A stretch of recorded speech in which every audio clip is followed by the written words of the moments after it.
12 fail সিনেমার মুকুটের জন্য আরো বড় পালক। গোটা বলিউডে শোরগোল ফেলেছে এই একটি সিনেমা, যা শাহরুখ সালমানও পারেনি তাই করে দেখিয়েছে বিক্রান্ত মাসি। এই সিনেমাটি এমন সম্মান পেতে চলেছে যা শুনলে গর্বে আপনার বুক ফেটে যাবে। দেখুন কত বড় সম্মান পাচ্ছে বিধু বিনোদের 12 ফেল। দ্বাদশ শ্রেণীতে ফেল করা একটা ছেলে পড়াশোনায় একেবারে গর্ধব, না পারে ইংরেজি বলতে, না পারে অঙ্ক করতে। ক্লাসে পড়া ধরলেই ফ্যাল ফ্যাল করে তাকিয়ে থাকে। বড় বড় শূন্য পেয়ে গোটা শিক্ষা জীবনটাই কাটিয়েছে এই ছেলেটা। কপালে জুটেছে ফাঁকিবাজ, বোকা, গাধা, ফেলিওর এর মতন মনোবল ভেঙে দেওয়া স্বীকৃতি।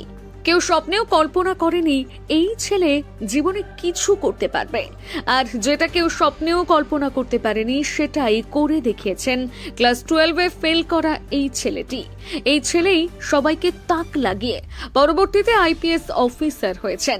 আশা করি আপনারা সকলেই এই গল্পের সঙ্গে ইতিমধ্যেই পরিচিত। তবে এটি গল্প হলেও সত্যি। এই ছেলেটি হলেন বাস্তবের আইপিএস অফিসার মনোজ কুমার শর্মা, আর তার জীবনীকেই 12 ফেল সিনেমায় ফুটিয়ে তুলেছেন বলিউডের স্বনামধন্য পরিচালক বিধু বিনোদ চোপড়া। ইতিমধ্যে এই সিনেমাটি গোটা দেশে শোরগোল ফেলে দিয়েছে। অবশ্য গোটা দেশ বললে ভুল হবে, ভারতের বাইরে বাংলাদেশেও এই সিনেমাটি তুমুলভাবে জনপ্রিয়তা পেয়েছে। সামাজিক মাধ্যমে গেলে দেখা যাচ্ছে এই সিনেমার ছোট ছোট ভাইরাল ক্লিপিং এবং সংলাপ। নায়ক বিক্রান্ত মাসি এবং নায়িকা মেধা শঙ্কর অভিনীত এই সিনেমাটি বর্তমানে দর্শকদের ওয়াচ লিস্টে সবার প্রথমে দাপিয়ে বেড়াচ্ছে। যে ছেলে দ্বাদশ শ্রেণীতে ফেল করেছে, পড়াশোনায় কখনো ভালো ছিল না, সেই ছেলে কিভাবে আইপিএস অফিসার হতে পারে?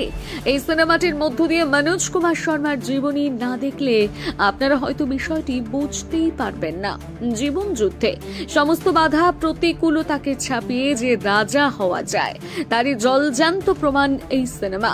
মুক্তি পাওয়ার 52 দিন ধরে সিনেমা হলে দাপিয়ে চলা এই সিনেমাটি সাম্প্রতিক অস্কারের জন্য মনোনীত হয়েছে। ভাবতে পারছেন, সচরাচর কোন সিনেমাকে অস্কারের জন্য মনোনীত হতে গেলে অনেক শক্তিশালী স্ক্রিপ্ট এবং দুর্দান্ত পরিচালনা হতে হয়। নিঃসন্দেহে এই মুহূর্তে 12 ফেল সিনেমাটিও একটা দুর্ধর্ষ স্ক্রিপ্ট এবং অভিনব কায়দায় পরিচালিত একটা সিনেমা।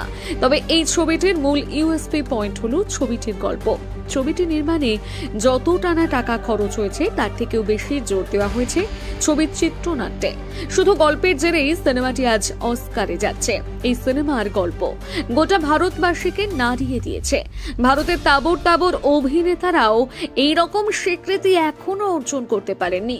সিনেমা বিশেষজ্ঞরা বলছেন, চিত্রনাট্যের উপর ভর করে 12 ফেল ডাঙ্কি, জওয়ান, তেজাসকেও ছাপিয়ে গিয়েছে।